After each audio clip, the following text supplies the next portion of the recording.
Increase your portfolio performance with long-term thinking. We show you how. Then we put more money in your pocket with some simple tips to reduce your taxes. And we look for stock market returns without the risk. All this and more today on The Wealthy Life.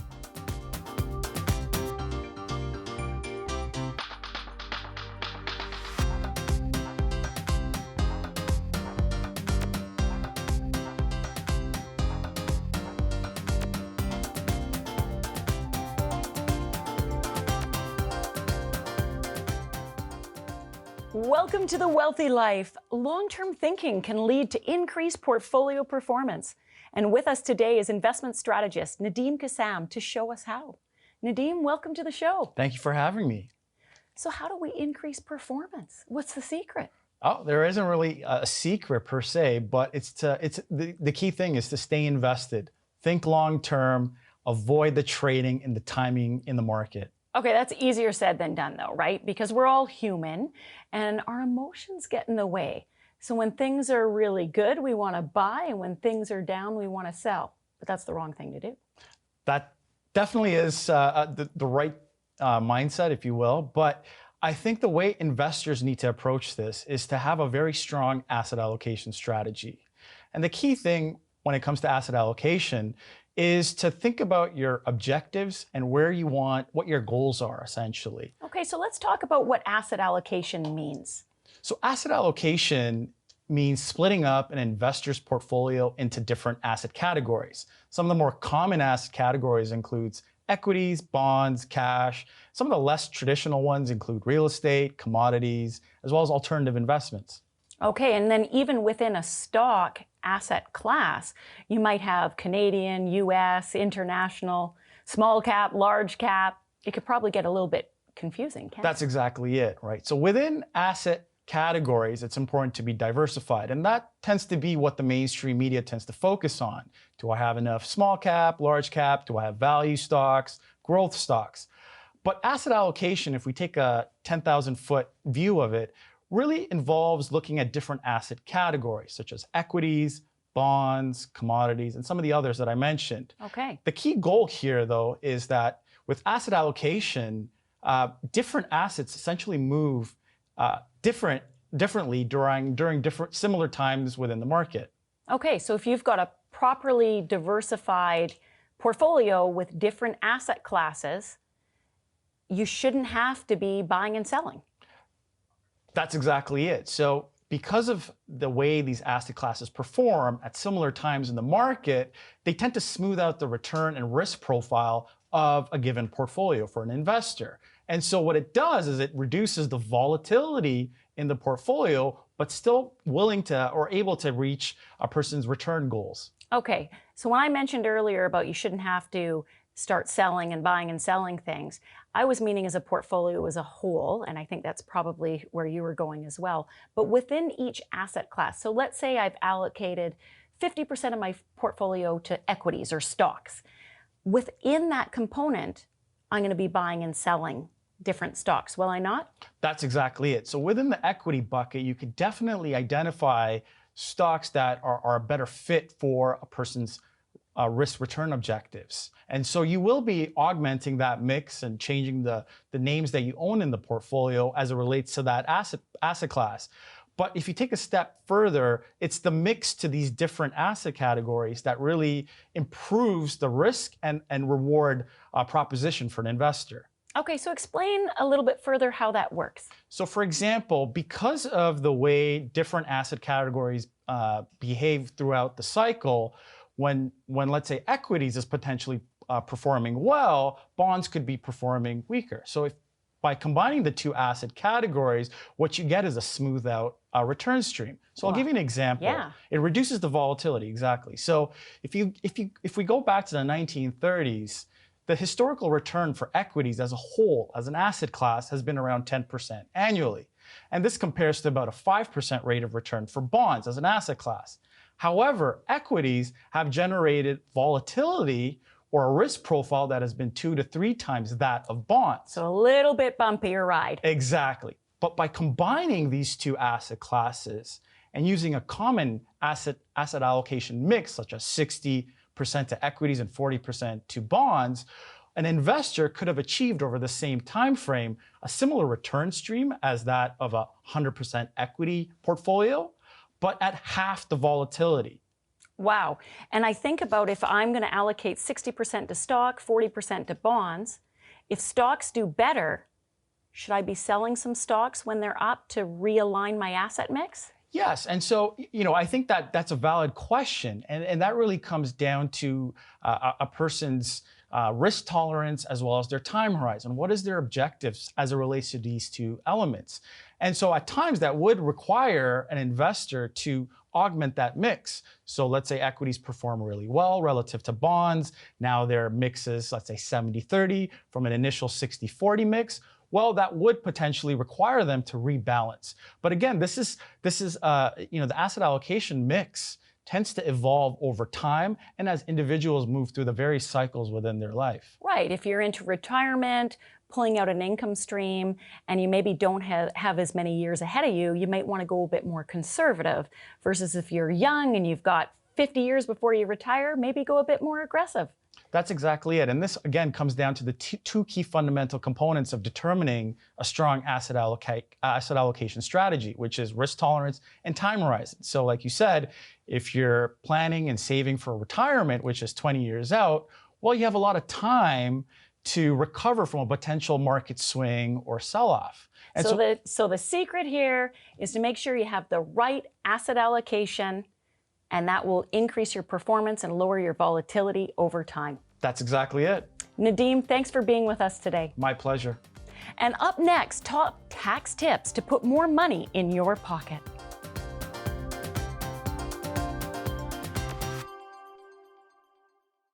The Wealthy Life is brought to you by investment dealer Raymond James. Life well planned. See what a Raymond James advisor can do for you.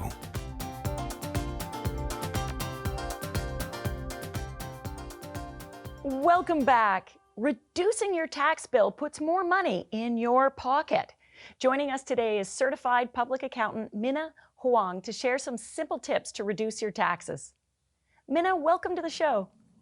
Hi, Sybil. Thanks for having me. So everyone wants to save taxes if it means they get to keep the money to spend on things they want to spend it on. What are some common ways you suggest people can reduce their taxes?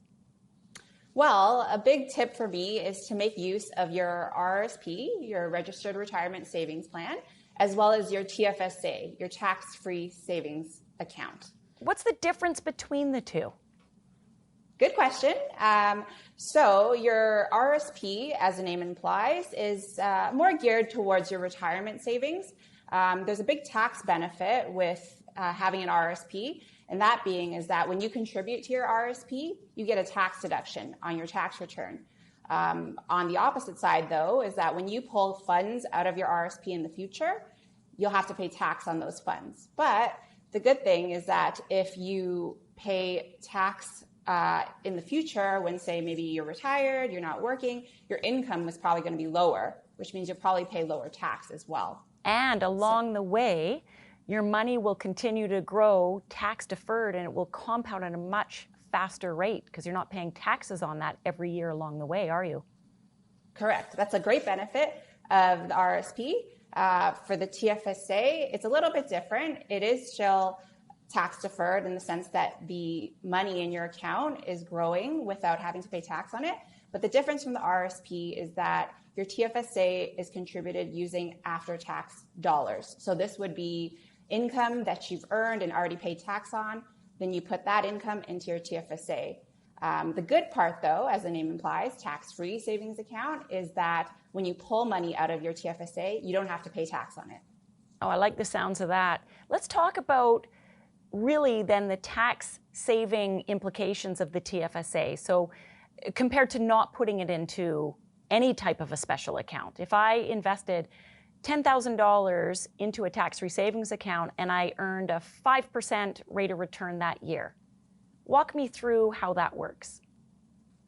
Well, for your tax-free savings account, that 5% that you're earning in that TFSA, that's not going to be subject to any tax. So your $10,000 will grow at 5% every year.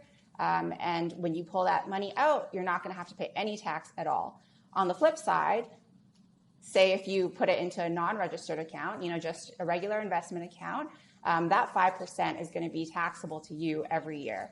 So that's a huge benefit of your TFSA, is that you don't have to pay tax on the income that's earned, versus in your non-registered account, that's an income inclusion every single year. Right, and for someone in a top tax bracket, that 5% they earn, 2.5% may go to the government, and they only keep 2.5%. So by putting it into your tax-free savings account, you keep the full 5%. Well, this sounds a little too good to be true. There must be some limits on this. Or can I put everything into that? So every year, CRA sets an annual limit that you're allowed to contribute to your TFSA.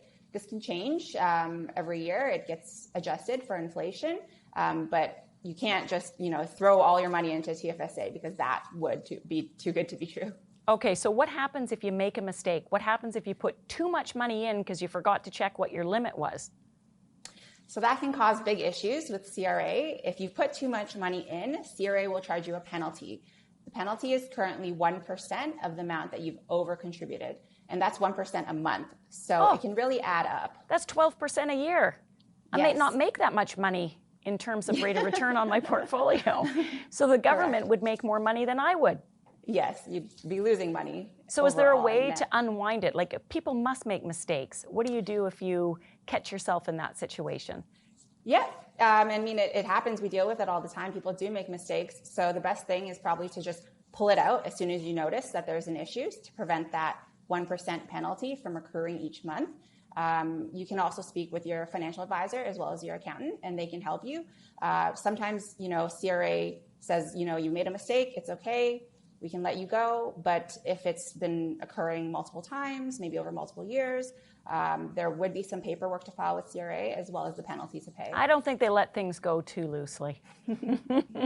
They want to get their fair share. Okay, so if I have built this up over a number of years and I withdraw some money, can I put that money back in again at a later date? Yes, but it has to be the following year. So if you pull money out of your TFSA, that's completely fine, but you can't put the same amount back until the following year, because that is when your contribution room, your limit refreshes itself. Great. So the RSP, you put money in, you get a tax reduction right away, so you might have some little extra money in your pocket. Maybe you put that to the TFSA. The TFSA, you put money in, but you save taxes every year on the gains that you make in that account. Minna, thank you so much for sharing your tips with us today. It's been a pleasure. Thanks, Sybil. And up next, maximize your returns while protecting your capital.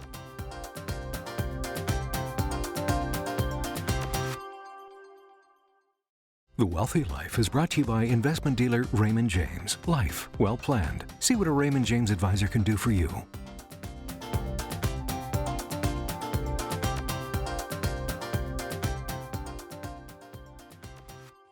Welcome back. Looking for stock market returns without the risk? With us today is Chris Caffley, Head of Investment Strategy, Products and Trading with Raymond James, to explain why you may consider structured notes for your portfolio.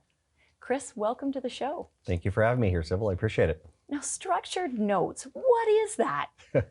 A structured note could be best described as an investment product that provides exposure to an underlying asset based on certain risk-reward objectives. Okay, so the asset it might be linked to might be the Canadian stock market, for example? Right, such as an ETF perhaps, or an equity index, a stock, or a basket of stocks even. There are a variety of different underlyings that you can actually link a note to. And you mentioned it is also different risk profiles. Maybe elaborate on that a little bit. Yeah, from a risk standpoint, typically speaking, a structured note's risk rating will be tied to the risk rating of the underlying exposure that's chosen.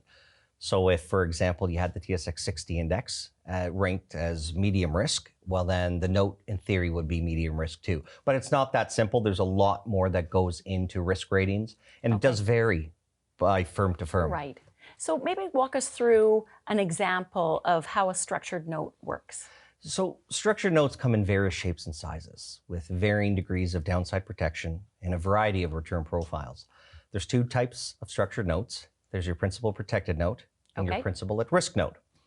The principal protected note commonly referred to as a PPN. Ooh, lots of acronyms in our business, isn't there? That's right. A PPN. A PPN. The PPN, it's probably the most recognizable structure on the street right now. And to put it simply, what it is it's a 5-year note that's tied to, let's say, the TSX 60 index. And which, by the way, for our viewers, is the top 60 companies in Canada? Correct. Yes. That is correct. Yep. Okay. And it also offers full principal protection at maturity. So if I could, I'll walk you through a couple of examples. Yeah, great, because Okay? this sounds like I've got all the upside Right. of the stock market, but principal protected note, PPN, limits my downside. Win-win. Win-win. So let me walk you through one example, or a few examples actually. So let's assume an investor purchased $10,000 worth of a 5-year principal protected note tied to the TSX 60 index with 100% participation. Okay. What that means is that at the end of 5 years, if the TSX 60 were up, say, 20%, then the investor, if they invested $10,000, would receive $12,000 at maturity. They get the full 20%? They get the full 20%. Okay. Now I'll walk you through another example, and actually 2 more examples. Okay. Let's say we were up 40%. Yes. Okay, at the end of 5 years from purchase of the note. The investor at the end would get 100% of that participation, which is 40%. So the $10,000 you put in turns into $14,000. I'd like that one, please. Right, me too. Now, here's an example which you might not like too much. Okay. But let's assume the TSX 60 after 5 years was down 20%. Yeah. What happens? Well, so long as you wait the full 5 years, your principal is guaranteed. So you get 100% of your invested capital back. Okay. But if it sounds too good to be true, it probably is. So what's the downside? Yeah, the downside, I think, when we look at 3 key risks associated with structured notes, that might help explain what the downside might be. For example, when you buy a 5-year PPN, you're buying it for 5 years. It's a buy and hold strategy. Yeah. That's not to say you can't sell it early, because you can. Most issuers of these types of products do provide a secondary market so that you're able to sell it prior to 5 years. Okay, so you're not locked in, but... Right. Here's the risk. So that's a good segue into one of the key risks. It's called principal risk. So there's a risk that if you buy a 5-year PPN and 1 year into the note, the TSX is down 10%. Yep. Well, these notes are called mark to market in terms of how they're valued. So they're valued on a daily basis. Yeah. So that note might be trading at $90. And if you go and sell it 1 year in, you're only going to get $90 back. Okay, so your $100 investment would only be worth $90. You take Correct. a loss if you sell it Early. when the markets are down and you sell it early. That's right. Okay. So again, they're designed for buy and hold. So when you buy these type of vehicles, you think 5 years, or depending on the term of the note, Right. you buy and hold. That's a very important factor. Another risk might be credit risk, right? Now, more often than not, it's the Canadian banks that are issuing principal protected notes. Right. But if it's someone who doesn't have a good credit rating issuing one of these. Right. There's a greater risk that they could default and not repay or fail to repay the obligation as stated in the terms. Right. So, I mean, the reality is, are the Canadian banks going to default and risk not paying you back? Very highly unlikely, but it is a risk that has to be brought to the forefront and talked about. The third risk would be suitability. So suitability is the risk that an investor is buying something that doesn't match their investment their investment objectives or risk tolerance. Right. And that's a very important part of things, because when you're buying a product, you need to understand all the moving parts that exist. Well, it sounds like our viewers need to meet with their financial advisor to find out more. Chris, thank you so much for being with us today. Thank you for having me. I appreciate it. And up next, when, if ever, should you add your kids to your house title?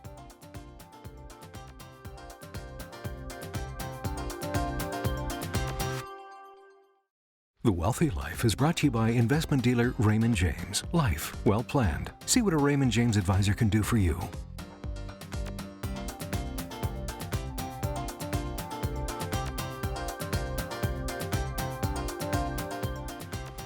Welcome back. Thanks for your letters, emails, tweets, and messages.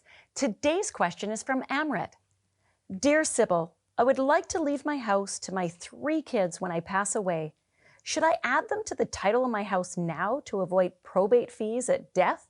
Sincerely, Amrit. Well, Amrit, you've got 3 kids. What is the likelihood that all 3 of those kids are going to want to keep your house and live in it together? If that's what you're aiming for, maybe it's worth a discussion. But if you're doing this just to save probate fees are actually quite small. There's some other concerns with adding your kids now that you should be aware of.